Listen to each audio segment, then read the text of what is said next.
Alright, like the title suggests, in today's video we're going to be looking at a $500 1080p gaming system and what I'd recommend here at the beginning of 2020. Let me roll that intro and I'll be right back with the ports list for you.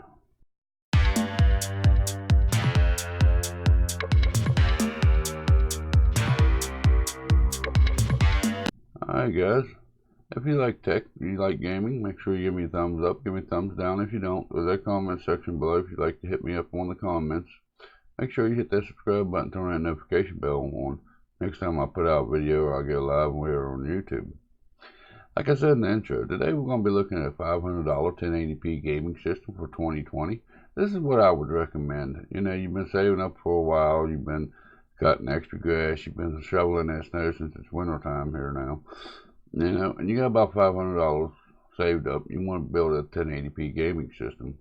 2020 is a great time to be building a system because RAM prices is down. Nvme drives is reasonably priced anymore. You know, the processors with the release of Ryzen, you know, you can get a decent processor for a decent price now. So we're going to go through this ports list here. I'm going to show you what I'd recommend if you have about $500 for a gaming PC. Alright, here we are in PC Port Picker. As you can tell, it's running just a little north of $500. It's $519.43 for these ports as the filming of this video, which is 1/25 of 2020. It's the end of January here. You're looking at about $520. I couldn't find no place to cut $20 off this price to be able to keep the performance up. So it's a little over $500, but it's fairly close to the $500 price point. Alright, what we got? To start out, we got the AMD Ryzen 5 2600. It's a 6-core, 12-thread processor. It max boosts up by itself to 3.9 gigahertz. With a 6-core, 12-thread processor, you should be able to game for quite a few years to come. So that's the processor I went. Yes, I know the 3rd gen Ryzen's out, but to stay within this price point, I couldn't fit the 3600 into the price point. To house everything, I went with this ASRock B450M HDV Revision 4 motherboard. It's B450, so it's going to be compatible with your Ryzen CPU. B450 is the best budget motherboards to go with out there today. You can change this up if you like. It goes for $60 here on Newegg. But like I said, you know, you can change this up to a little bit better motherboard if you'd like. But I don't see much reason for going for more than a B450 motherboard with a Ryzen 2600. The RAM, I went with G.SKILL Aegis 16 gigs at 3000 megahertz. Everybody knows Ryzen likes faster RAM, so we went with a 3000 megahertz kit. At 16 gigs, if you're building a gaming PC with the prices, with the way prices is today, this kit's $63 for 16 gigs. There really ain't much sense in going with an 8 gig kit. And there really ain't a place to be saving money because a lot of your games will run you into 9 to 10 gigs of RAM just for gaming. That ain't including your back processors. Now I know that G.SKILL Aegis is very AMD Ryzen friendly. That's why I went with it. For storage. Now the storage is, to stay within the $500 budget, I went with this Transcend 128 gig Nvme hard drive. It is an Nvme drive. It's going for $28. For 128 gigs, I'll be able to get your Windows installed, get you up and running, and even to be able to get a couple of your favorite games on there, depending on the game and how big the file is for it. You can always add an SSD to it later on, or you could add a spinning rust drive, as it's known in the industry anymore. But that'll get you a really fast performance for your boot times for your Windows operating system, and it's got enough storage on it for a couple games. And if you've seen in my other videos, you know I recommend running 2 drives, one for your main boot drive and the other one for your games. And that's if you get a corrupt Windows or something, you have to redo your boot drive. You don't have to go back and re-download all your games. Personal opinion. You've seen me use this case in a couple builds on the channel already. It's the Cooler Master MasterBox Q300L Micro ATX tire. Yes, I know there's some talk on the internet about the airflow in this case. which I'm not going to say it's got the best airflow. I've never tested airflow. I don't have the setup to test airflow in these cases.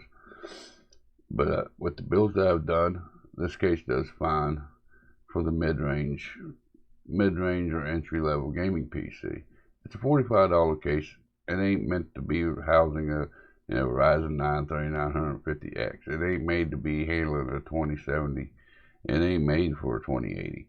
This thing comes in at a price point that's capable of handling a entry level or a modest gaming system. This case really ain't designed for the workhorse power system, but it'll do great for this system. If you see my other builds on the channel with this case, I've had no problems with my temperatures. Everybody talks about the airflow and this and that with these cases. I go with the temperatures. I build the system, I test them, I stress test them, and if my temperatures look good, I'm happy with them. Then I have no problem recommending the case. The power of the system. We have the EVGA 500W1, 500 watt, 80 plus white power supply. This does have an 80 plus rating, so you're getting good clean power to your system. It's ain't a bronze, it's ain't a gold. You see me use these power supplies in other systems on this channel if you see my other videos. It's a good power. It's a good power supply. I've never had no problem with these power supplies. It's got enough wattage for upgrading the graphics card later on if you need to or whatnot. So there's no reason not to do it. And for $40, it's a pretty good deal. And for the graphics card, I went with the ZOTAC GeForce GTX 1650 Super. Yes, this is only a 4 gigabyte card. This is only a 4 gigabyte card. And if you've seen any of my other videos, or you've seen some of the comments that I've answered to people, I really don't recommend a 4 gigabyte video card. But this video card, it equals about an RX 580, which is an excellent gaming. You can go look up the benchmarks on the 1650 Super. And it gives you an excellent 1080p gaming experience. Is that 4 gigs of VRAM going to be an issue? I don't think so. Not anytime soon, anyways. Maybe some of the more AAA titles like Tomb Raider or something like that, it may not be able to turn your settings up as high as you'd like to. The graphics card is also an easy upgrade. You pull the side panel off, take off a couple screws, unhook one cable, release it, pull it out, slap the new one in. It's an easy upgrade when you get the money to do so. And with this card, especially if you're just getting into PC gaming, it's going to give you good performance at 1080p. It's going to get you into gaming. You have the rest of the components that is going to be able to handle a more powerful graphics card. And like I said, it's an easy upgrade. That's why I went with the 1650 Super. And a lot of people say they're just getting into PC gaming. Well, they're trying out PC gaming. They don't want to put a whole lot of money into a gaming computer and this and that. Guys, there's a fine line between trying something out and not wanting to put a whole lot of money into it, and making sure that what you're trying out is going to give you a reasonable experience. I mean, $500, and to actually give PC gaming a try, just to start out with, you need to give it a fair shake. And I think this system here that I put together in this parts list today would give you a fair shake. Would give PC gaming a fair shake at 1080p gaming. If you had $500 budget, let me know in the comments how you would change these out, or what ports you would use compared to what I put together here in this ports list.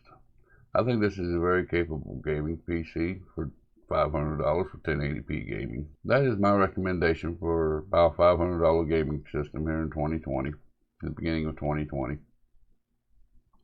If you like this video, make sure you give me a thumbs up. If you didn't, give me a thumbs down.